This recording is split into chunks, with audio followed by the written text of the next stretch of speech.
Om.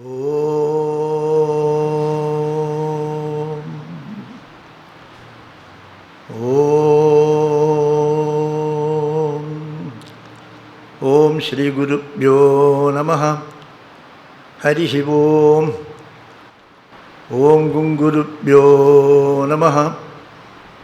Om Gam Ganapataye Namaha. Om Aim Saraswatyai Namaha. Om Gananam Tva Ganapati Gum Havamahe Kavim Kavinam Upamasravastamam Jeshtarajam Brahmanam Brahmanaspata Anashrinmannu Udipisi Dasadanam Om Shri Mahaganapataye Namaha.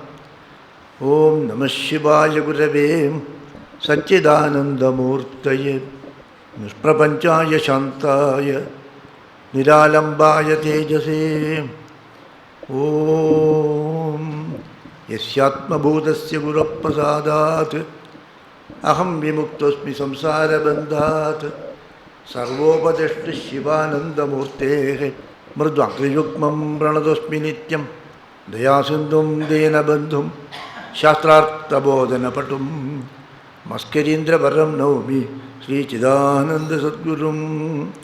Om Praninam Dukkha Hartaru Jnanado Bhuvana Muktaye Shivananda Chidanandu Ashraye Guru Sattamo. Om Shantatmanam Pranadasulabham Siddhavidya Prabhavam Bhasvadrupam Sugunanilayam Dvastakarma Divargam Prajnavriddham Nija Samadrisham Taradam Tyagivajyam Sakshat Isham Mama Guruvaram Shivanandam Natosmi. Shivanandam Natosmi. Om. As you all know that this coming 3rd December is the 75th anniversary of the Akhanda Mahamantra Japa that was started by Gurudev way back in 1943. Similarly, the Pratishtha of Bhagavan Vishwanatha was made on 31st December. So, that is also the 75th anniversary. So, the ashram will be celebrating this twin platinum jubilee. So, someone asked me, why can't you give a talk on Shiva, Vishwanatha? Then I said, I don't have time, I said. At that time, on the same day, someone gave me a book. That's a poem, that's a poetry, that's a work, a stotra by Appaya Dikshita. Appaya Dikshita is an ancestor of Gurudev. Gurudev is the 11th generation. Appaya Dikshita, Nilakanta Dikshita, like that Gurudev is the 11th one. So that he has written a work called Atmarpana Stuti. Otherwise it is called Unmatta Panchashat. Right? So then I have heard about it, so I was going to scanning through that book. By that time one person wrote to me, Swamiji, this Atmarpana Stuti was published, I am looking for that. The Stuti and the English commentary was published in the Divine Life magazine way back in some Yoga Vedanta, something like that, way back in 1954. Can you send a copy of that? Then I marked it to the library. They said it is not available. Then I wrote to him that it is not available. The original text is available with me. Then he wrote, no, it was published in such and such. And our library, our Mataji traced out and gave that also. So it was sent to him. Then a thought came into mind. Then I was scanning through that. I found those slokas are very beautiful. Then, so I was contemplating on that, the sloka, the beauty of these slokas. So then I was thinking, why not all these things I correlated, why not I speak on this? This is a meditation for me. Then I was thinking like that. Then all right, then I thought, so from today onwards, on all Wednesdays, I will share on that Atmarpana Stuti. It's a beautiful work. It's a Sanskrit poem. It's a beautiful work. So I thought I will share on that. So that was my idea. So I give some introduction about that. This Appaya Dikshita was a great philosopher. He's a great poet and a great philosopher. Gurudev in his book Life of Saints, he writes about Appaya Dikshita. He says that he is an avatar of Bhagavan Shiva. Like Shankaracharya we considered as avatar of Shiva, Gurudev has written in his book that Life of Saints is an avatar of Shiva. And so when he writes, when Gurudev wrote about all these saints, he writes in prose only. But when he wrote about Appaya, he starts with poetry. So Gurudev,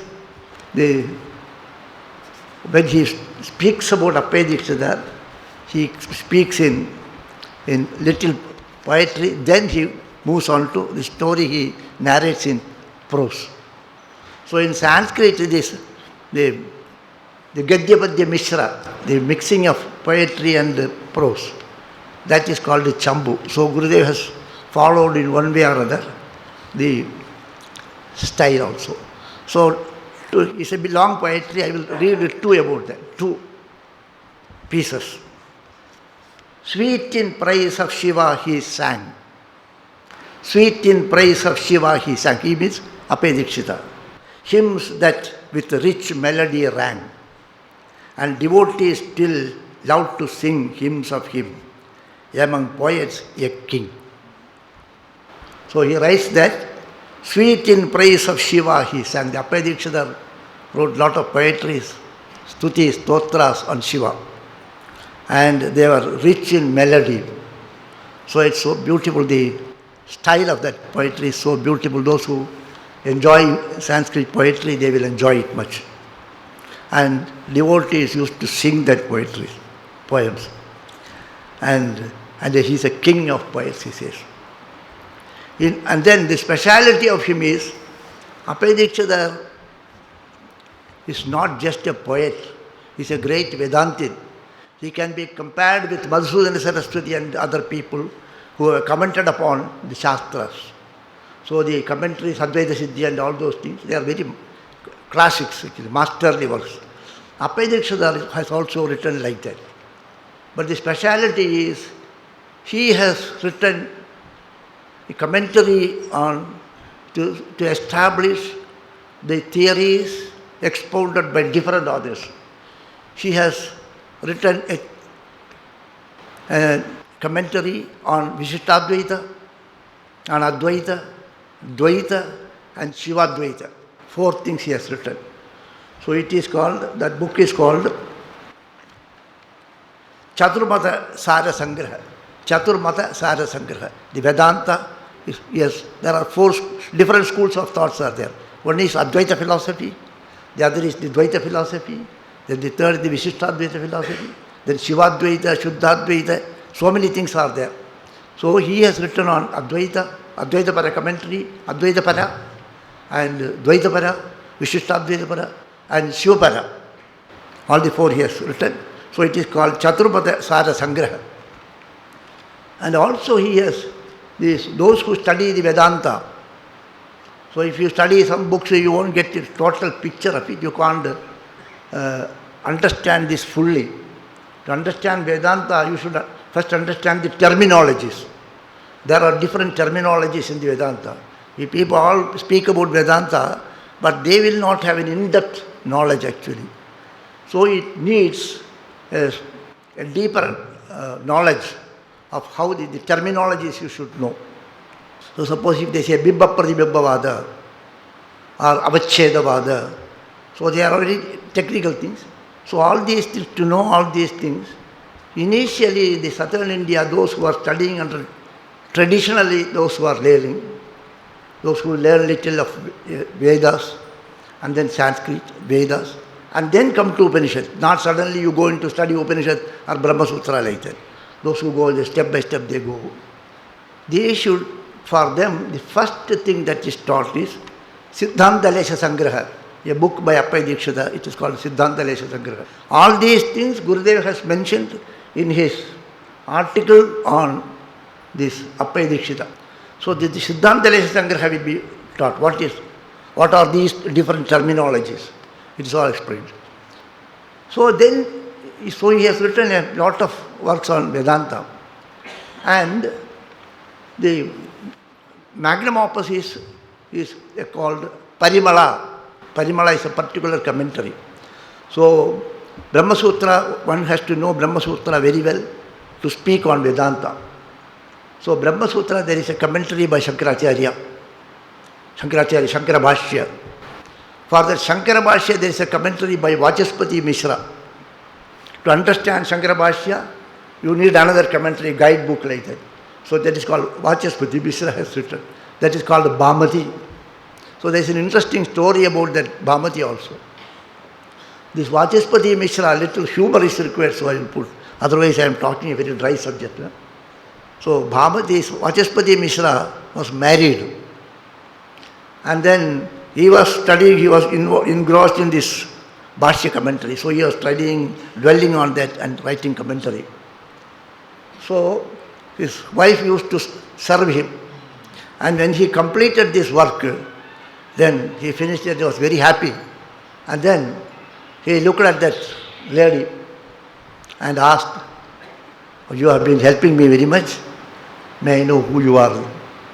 Then she said, "Adiputra, I am your maiden wife."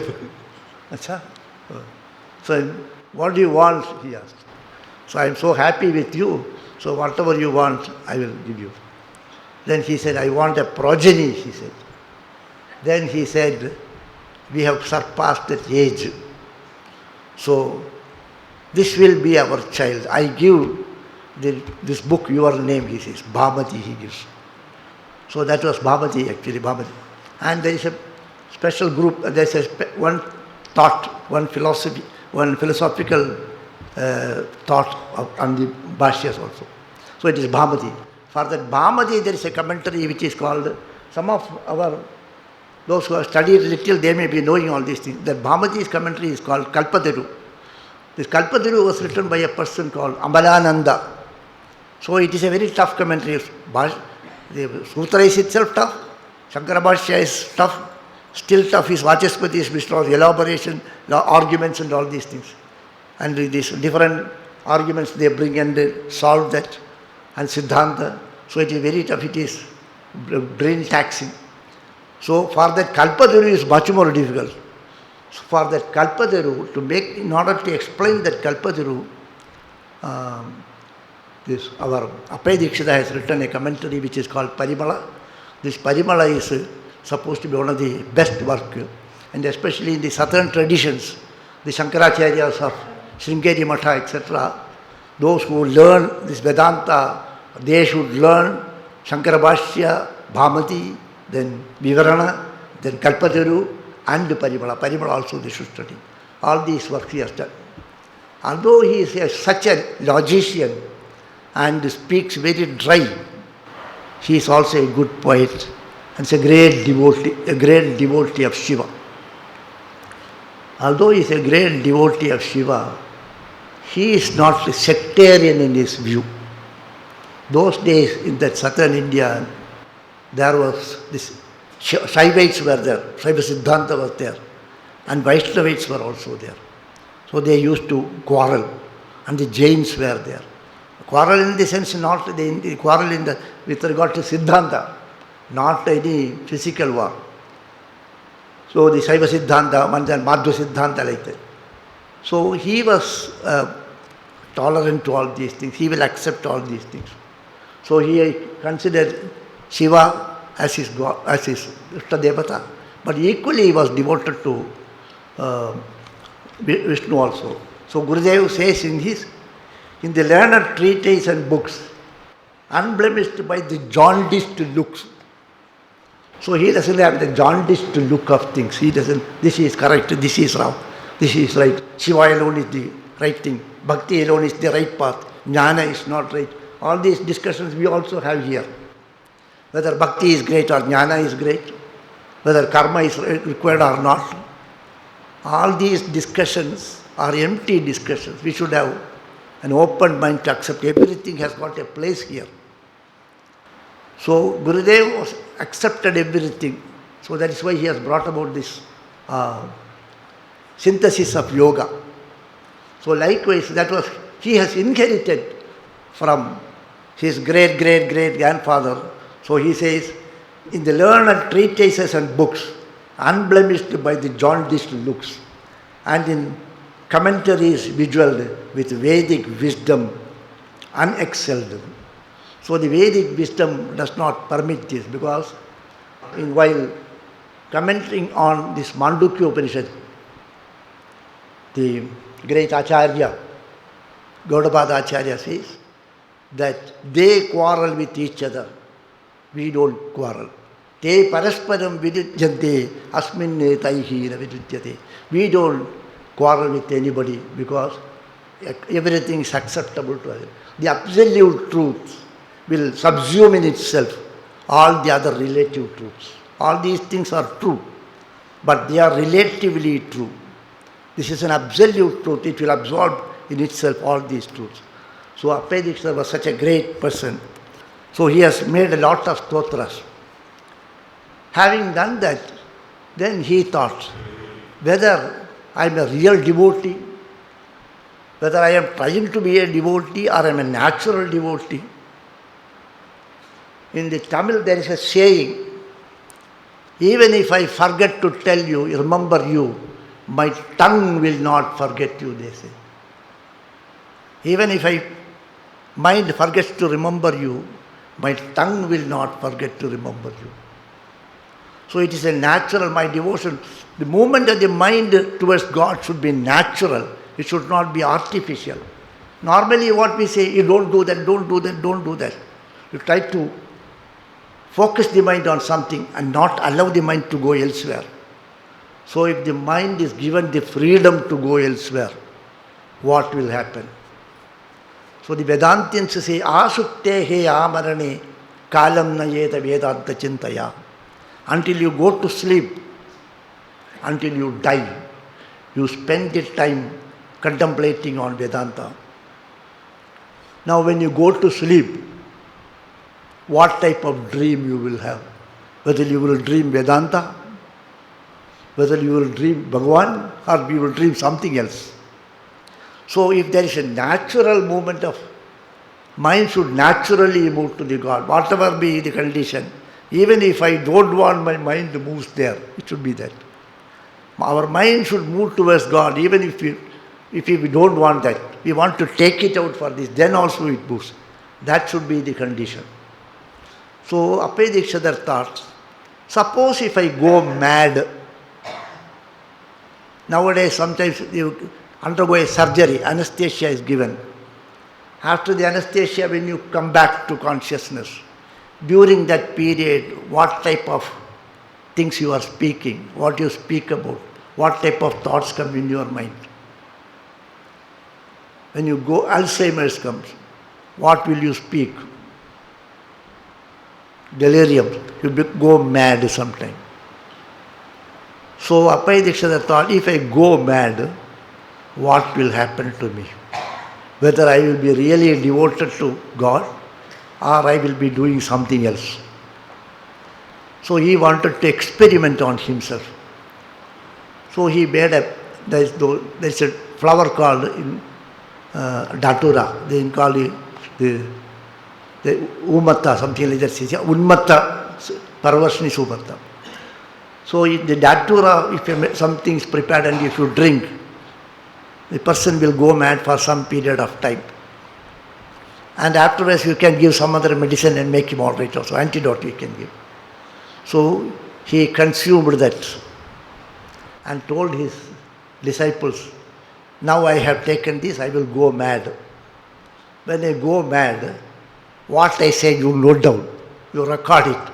And then after some time, you give back this medicine, I will become normal. And then you give to me, he said. Okay, they said. So when he became mad, he wrote 50 slokas. Those 50 slokas are called Atmarpana Stuti. Sakyam Atmanivedhanam. Shravanam Kirtanam Vishnoho, that is that Navavida Bhakti. The final is called Sakyam Atmanivedhanam. So here also Atmarpana, Stuti is like that. So he is totally offering himself to Bhagavan. So it is called Atmarpana Stuti. It is 50 slokas. So that 50 slokas, I thought I may not be able to cover all the 50. Whatever we cover, we will try to cover those Atmarpana slokas. Before that, one or two, how the mind of Apayadikshita.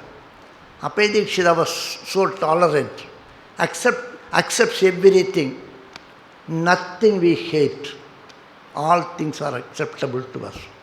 So he says, because he was a devotee of Shiva, and he wrote a lot of works on Shiva, and also commentary on Shiva Advaitapara. So people criticized him. One of the violent critic was Jagannatha Kavi. Jagannatha Kavi's Gangalahari, Gurudev has written about him. This Jagannatha was criticizing Apayadikshita. Later on, he became sick, and Apayadikshita only tells him, "You are such a great poet. If you sing a song on Ganga, Ganga Mata will come and purify you." So like that, he makes a song. So then Ganga came up like that, and he was purified. That is how Gurudev writes about that. So although he has written so much about Shiva, he says, we are not sectarian. Everything is acceptable to you. Bhakti is acceptable, Jnana is acceptable, Karma is acceptable, Shiva is acceptable, Vaishnava is also acceptable. So he says, Vishnuruvam, Shankarovam, Sutishikara, Giramastuta, Tatparya Bhumihim, Nasmagam Tatravadaha, Prasaratikimapi, Spashtamadvaita Bhajam, Vishnurva, Shankarova, whether Shrutisikara Giramastu, Tatparya Bhumihi. Shrutisikara means Vedanta, that is Veda's end portion. Shrutisikara is means Upanishad. Whether the Upanishad speaks about Vishnu or whether the Upanishad speaks about Shankara, that it doesn't matter to us. Nasmagam Tatravadaha. We don't discuss whether it speaks about Vishnu or Shankara. It is not Shankara, it is Vishnu. Such type of arguments we don't have. Why? Because Prasarati kimapi spashtam advaita bhajam. We are Advaitins. Everything is one for us. Advaita bhajam asmakam kimapi vadaha. We don't have any contradictions, any discussion on that. Let it be Vishnu or Shiva, it doesn't matter, it is by Bhagavan. So like that he says, so that is how he says. And also, in the last days of his life, he was staying in the Chidambaram, Nataraja Murti. And some of his slokas I have quoted in Samadhi Mandir also. Very humorous slokas also. And devotion. So in the Chidambara temple, Bhagavan Nataraja is there. So suppose this is the temple, Nataraja is there. On this left hand side, so here Shiva, and then there is a Vishnu Murti is there. Vishnu not like Narayana, standing Narayana. Narayana will be always on the Sheshashayi, lying on that serpent. So that also is there. So they are only in that mandap, just in front of Nataraja and just in front of Narayana and Padmanabha lying on that Adishesha. There Gurudev met his old classmate Shuddhananda Bharati. Shuddhananda Bharati observed 25 years of Mauna. He broke it there. So in the Gurudev's Yatra it is there. So there Apayadikshita was standing there and he saw Nataraja there, and here he saw Vishnu also. So he saw Nataraja and he saw Vishnu. So he keeps on, he makes a stuti on both like this. Vastam pishangam vasanam dishovam garutmata yadu kakutmata vam nidratu va nrityatu va Adirange Vedo Name Syat Paramasya Dhamna. So Pishanga Vasaha, whether he is wearing yellow cloth, Pidambara, or Digvasaha, Dikpatadaro, Bhagavan Shiva has no Vastra. Vishnu has got Pishanga Vasaha, Pidambara Vastu. Gadutmata Yatu, Kagutmatava, whether he goes by Garuda, fly on Garuda, or move on the bull. Nidratuva, Nrityatuva. One fellow, he is Yoga Nidra all the time, Narayana. And the other fellow is a dancer, Nataraja. Nidratuva, Nrityatuva, this Adirange, whether he is dancing, whether he is Yoga Nidra. Vedona Mesyat, Paramasya Dhamna. For us there is no Bheda, everything is Abheda Bhavana. Abheda Bhavana. As sadhakas, all our problems are because of this Bheda Bhavana. Why there is problem for us? We consider this is good and this is bad, and this man is good, this man is bad. So the Bheda Bhavana, maybe in this secular life it may be required little, but in the spiritual field there is no place for Bheda. Abheda Drishti, if it is not there, Shanti will not be there. It is not the Bheda between Shiva or Vishnu. It is not the Bheda between Bhakti or Jnana. If the Bheda Bhavana is there, means Shanti will not be there. So, Bhedo Namesyat Paramasya Dhamna. For us there is no Bheda. That is how he says, that is Appaya Dikshita. Such an Appaya Dikshita wrote when he was in the Unmatta Avastha. He wrote this Atmarpana Stuti. So the Atmarpana Stuti, whatever we write, it is only Vyasochistam. Nothing we can write original. Somebody might have told us earlier.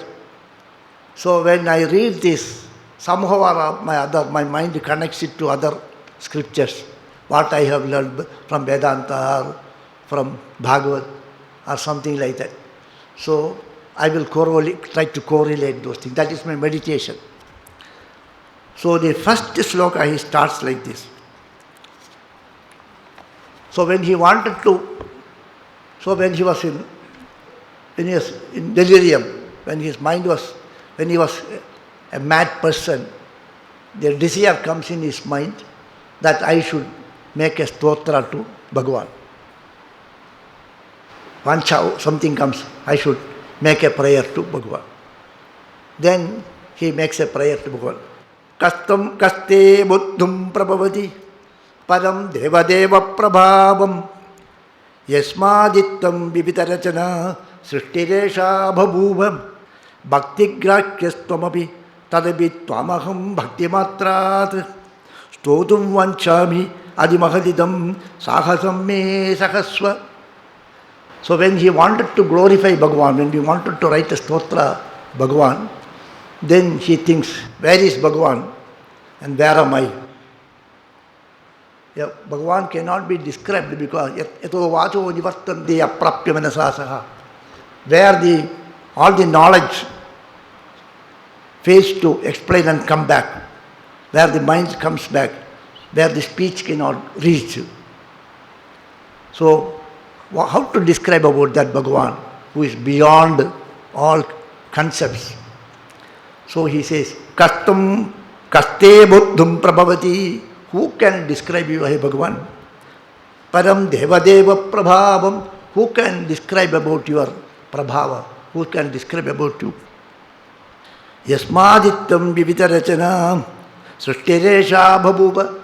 From you only all these srishtis have come. Whatever we see here has come. I am also one among that. How can I glorify you? How can, yes, now when we do the arati, we say, this, Tum koti surya prabha, we say. Na tatra suryo bhati, na chandratarikam, nema vidyudo bhanti, kuto ayam agnihi. Bhagavan is prakasha surupaha, koti surya prakasha. Before him we saw a small light. Like that, how can I make a stuti on you? Where is my capacity? Who am I and where are you? Like that. But then also that this thought comes in my mind. Bhakti grashyastumasi tadavit tvamaham bhakti matrade. Although it is so, Bhagavan is bhakti grahya. You will be bound by the bhakti. Aham bhaktaparadhina aswadantraivadvija. Bhagavan says in the Bhagavad, Aham bhaktaparadhina. I am under the control of my bhaktas. So bhaktas can control him. You call him, then he will come. You come here means he will come. Ahudaiva me shigram, he says. When he calls you, he will come back quickly. He will come running also. So bhakti grahya. So I have only this with me. Bhakti is there because of that. Stotum vanchami. So I have a small desire, Bhagavan, to describe you. This sahasa, this effort, you please bless me, and you please condone my this aparada. I am doing a big effort, which is I am incapable of doing it, but still I do it. So you please endure this, my arrogance. Like that he makes. So this idea, so we don't want to have Bheda Bhavana, Abheda Bhavana. So this is Apeda Stuti. I will take one from Prahlada, which is on Narayana. So Vishnu also worshipped like that, Shiva also worshipped like that. So here he says, Kaste Buddhum Prabhavati. Who can describe you like that? So Prahlada says, Brahmadayaswaragana Munayota Siddha Sattvaikatana Matayo Vachasam Pravahehi Araditum Purugunairaduna Vipru Kim Doshtumarihati Same Harirugrajate.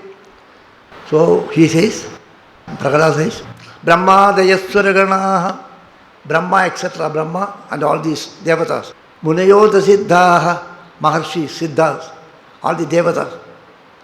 Brahmadayaswaragana, Munayota Siddha, Sattvaikata Namatayo. They got the Sattvika Buddhi, very sharp intellect and pure intellect. They have been describing you, glorifying you all these years. In spite of that, you could not be explained. They could not explain about you. They could not speak about you fully. That being the case, how can I do? Harirugrajate. Now I have been born in the family of an asura. How can I do that? So if they cannot do it, how can I do? So then he says,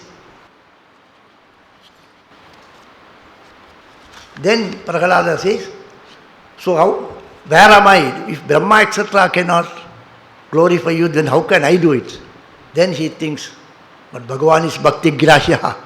As our Apayadikshata says Bhakti Grahya, same idea he says, Manye Dhanabhijana Rupa Tapas Sutaujat Teja Prabhava Balapaurusha Buddhi Yoga Naradhana Yaki Bhavanti Parasya Pumsom Bhaktya Tutosha Gajayutapayam. Then he says, oh, it is not that way. Bhagavan will not look whether you are very intelligent, whether you have got that intellectual capacity, whether you are a Devata, whether you are a Asura, whether you are a Brahmin or non-Brahmin, all these things will not be there. So, all these qualities, he speaks about 12 qualities, Dhana, Abhijana, Kula, etc. All these things are not. Naradhana yakibabanti parasya pumsaham. All these things are not sufficient or not adequate to please Bhagavan. Then what will make Bhagavan happy? Bhaktya dosha Bhagavan gadayutapayam. You will be happy with the devotion. Pure devotion is there. Everything is acceptable to you. So likewise, Bhagavan has accepted the stotra of gadayutapayam. This Gajendra Stuti he has accepted. If you can accept Gajendra Stuti, you can accept my Stuti also. So I kindly permit me to offer this Stuti. Likewise, Prahlada says. So one is a Narayana Stuti and one is a Shiva Stuti. So as Apayadikshadar says, whether it is Vishnu or Shambhu, it makes no difference. Whether it is Bhakti or the Jnana, that also, it makes no difference to us. We have Abheda Bhavana. So that is, the first sloka speaks about. So Dhainya Bhava. I am such a poor fellow. How can I glorify God? Still, because of my devotion, I do little prayer. Like that he starts. The other slokas we will do the next Sunday. These Malaysians are waiting for giving some bhajans. No, no, it's okay. Hari Om Tatsat.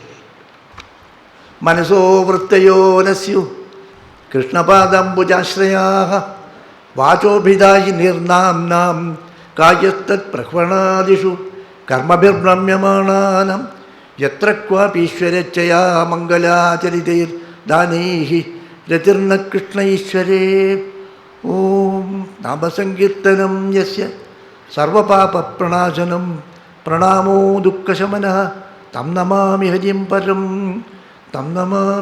Param Om